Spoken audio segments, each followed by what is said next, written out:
Risk sir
हैं वो collapse कर सकते हैं।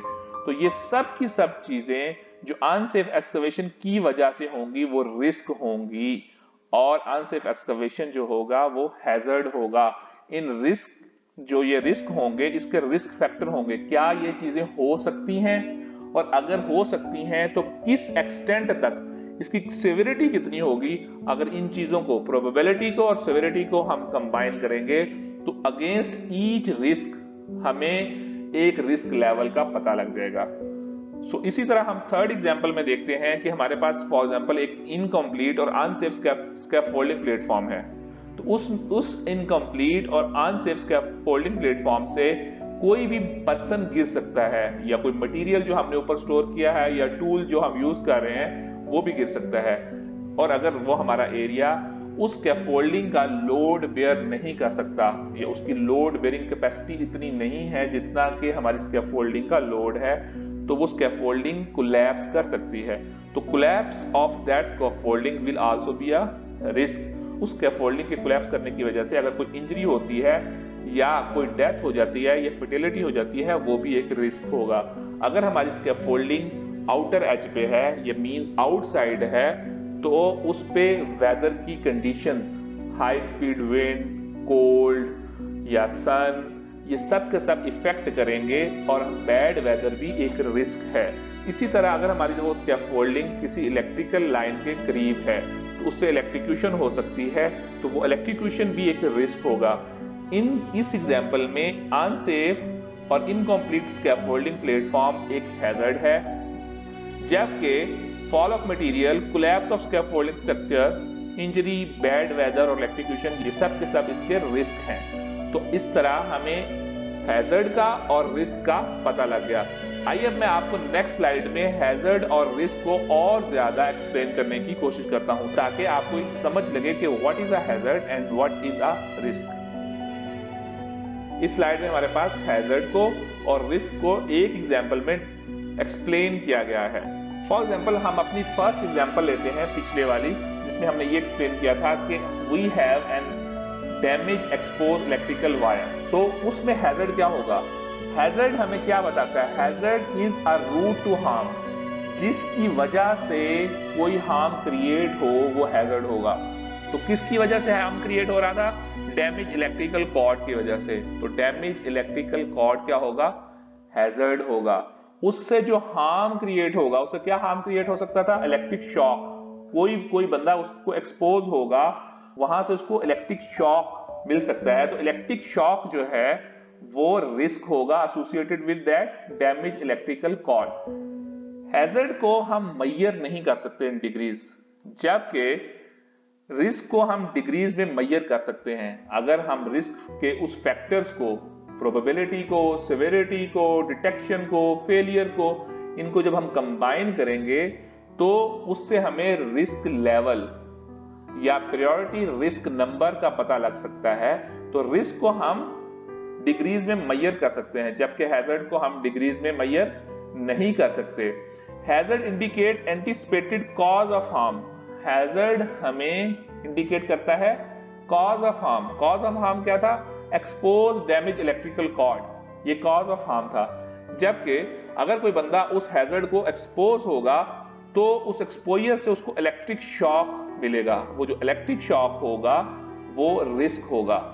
इसी तरह हैजर्ड को हम फिजिकली टच कर सकते हैं। हैजर्ड लाइक इलेक्ट्रिक कॉर्ड, हम उसको फिजिकली टच कर सकते हैं। वो एक फिजिकल ऑब्जेक्ट है या एक सिचुएशन हो सकती है।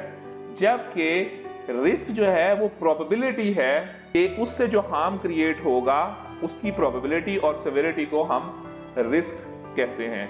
सो ये एग्जांपल्स हैं हैजर्ड की और रिस्क की, ताकि हम इन दोनों के दरमियान फर्क को जान सकें। Hope you guys enjoyed the video. If you like my video and it is helpful for you, kindly like, share and subscribe my channel. And thanks for watching. Bye bye for the next time.